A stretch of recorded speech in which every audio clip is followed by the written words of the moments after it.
Hello friends. Today I thought we might read a few of Aesop's Fables. I thought maybe this could be a nice read me to sleep type thing, or if you get ASMR tingles from hearing someone read to you or just read out loud. Either way, maybe this will be relaxing.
Alright, I'm just going to read these in the order that they're in the book. This is the Fall River Press edition from 2010.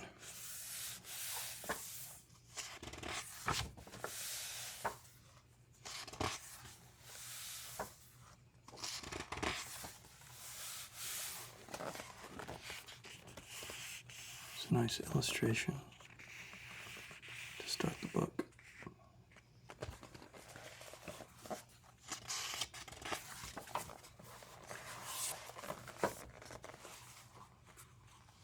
The first fable is The Fox and the Stork. A fox one day invited a stork to dine with him, and wishing to be amused at his expense, put the soup which he had for dinner in a large flat dish, so that while he himself could lap it up quite easily, the stork could only dip in the tips of his long bill. Some time after, the stork, bearing his treatment in mind, invited the fox to take dinner with him. He, in his turn, put some minced meat in a long and narrow-necked vessel, into which he could easily put his bill, while Master Fox was forced to be content with licking what ran down the sides of the vessel. The fox then remembered his old trick, and could not but admit that the stork had well paid him out. So beneath each fable there is a sort of moral to the story. And for this particular one, it says, a joke is often returned with interest. Next up we have Jupiter and the Camel. The camel, once upon a time, complained to Jupiter that he was not as well served as he ought to be in the means of defense and offense. The bull, he said, has horns, the boar has tusks, and the lion and tiger formidable claws and fangs that make them feared and respected on all sides. I, on the other hand, have to put up with the abuse of all who choose to insult me.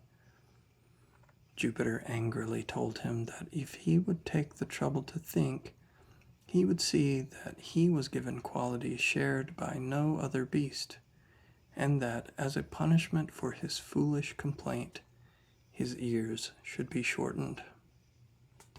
So the moral to that story is individuals do not always know what is best for them. Next up we have The Woman and the Hen. A woman had a hen that laid an egg every day.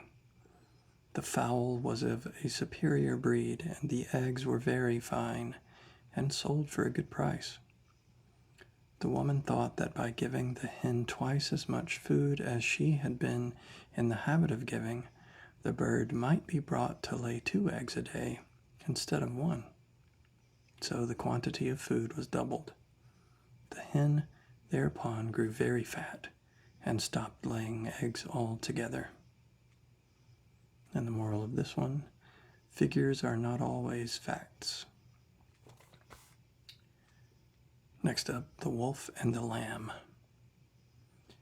A hungry wolf one day saw a lamb drinking at a stream below him and wished to find some excuse for eating her. "What do you mean by muddying the water I am going to drink?" he said fiercely to the lamb. "Oh, but forgive me," meekly answered the lamb. "I should be sorry in any way to displease you, but as the stream runs from you towards me, you will see that I am not to blame." "That's all very well," said the wolf, "but you spoke ill of me behind my back a year ago." "No, believe me," replied the lamb, "I was not then born." "It must have been your brother then," growled the wolf. "It cannot have been, for I haven't had a brother," answered the lamb. "I know it was one of you," rejoined the wolf, "so make no more excuses." He then seized the poor lamb, carried her off to the woods, and ate her. And the moral of that story is the wicked always find an excuse for wrongdoing. Isn't that the truth?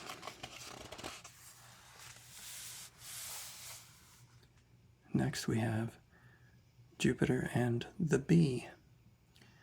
A bee made Jupiter a present of a pot of honey, which was so kindly taken that the god bade her ask what she would, and that it should be granted her. The bee desired that wherever she should set her stinger, it might wound to the death. Jupiter was loath to leave mankind at the mercy of a spiteful little insect, and was annoyed at the bad nature of her wish. He therefore said that while, for his promise's sake, he would give her the power to harm, she must be careful how she used the power, for where she planted her stinger, she would leave it, and with it lose her life. The moral of that one is evil brings evil in return. The next fable is The Wolf, the She-Goat, and the Kid. A she-goat, leaving her house one morning to look for food, told her kid to bolt the door, and to open to no one who did not give a password, a plague on the wolf and all his tribe. A wolf who was lurking about, unseen by the goat, heard her words, and when she was gone, came and tapped at the door, and, imitating her voice, said, "A plague on the wolf and all his tribe." He made sure that the door would be opened at once, but the kid, whose suspicions were aroused, replied, "Show me your beard, and I will let you in at once." And the moral of that is, double proof is surest. Next is The Bat and the Weasels. A weasel seized upon a bat, who begged hard for her life. "No, no," said the weasel, "I give no quarter to birds. "Birds!" cried the bat. "I am no bird. I am a mouse. Look at my body." And so she got off that time. A few days after, she fell into the clutches of another weasel. The bat cried for mercy. "No," said the weasel, "no mercy to a mouse." "But," said the bat, "you can see from my wings that I am a bird." And she escaped that time as well. And the moral of this story is, it is good to have two strings to one's bow. Next up we have the lion's share. The lion and several other beasts once agreed to live peaceably together in the forest, sharing equally all the spoils of hunting. One day a fine fat stag fell into a snare set by the goat, who thereupon called the rest of them together. The lion divided the stag into 4 parts. Taking the best piece for himself, he said, "This is mine, of course, as I am the lion." Taking another portion, he added, "This too is mine by right, the right, if you must know, of the strongest." Further putting aside the 3rd piece, "That's for the most valiant," he said, "and as for the remaining part, touch it if you dare." And the moral of that story is might makes right.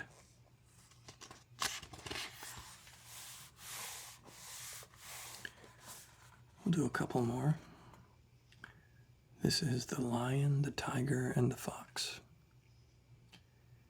A lion and a tiger happened to come together over the dead body of a fawn that had been recently shot. A fierce battle ensued, and as each animal was in the prime of his age and strength, the combat was long and furious. At last they lay stretched on the ground, panting, bleeding, and exhausted, each unable to lift a paw against the other. An impudent fox came by at the time, stepped in, and carried off before their eyes the prey for which they had both fought so savagely. "Woe is us," said the lion, "that we should suffer so much to serve a fox." And the moral of this is, it often happens that one has the toil and another the profit. We'll do one more.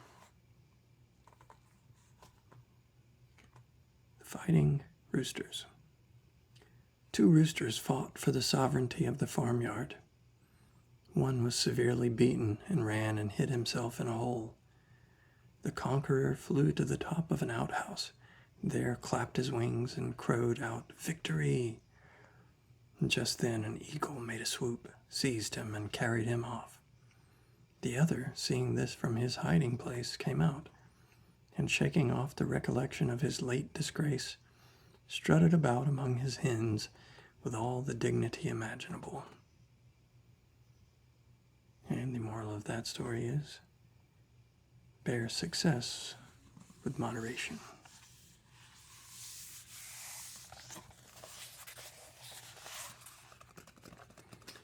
So I hope you enjoyed a few of the Aesop's Fables being read to you. Maybe that's relaxing. If you needed it, it can help you fall asleep.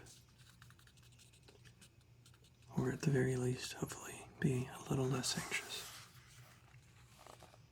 And until next time.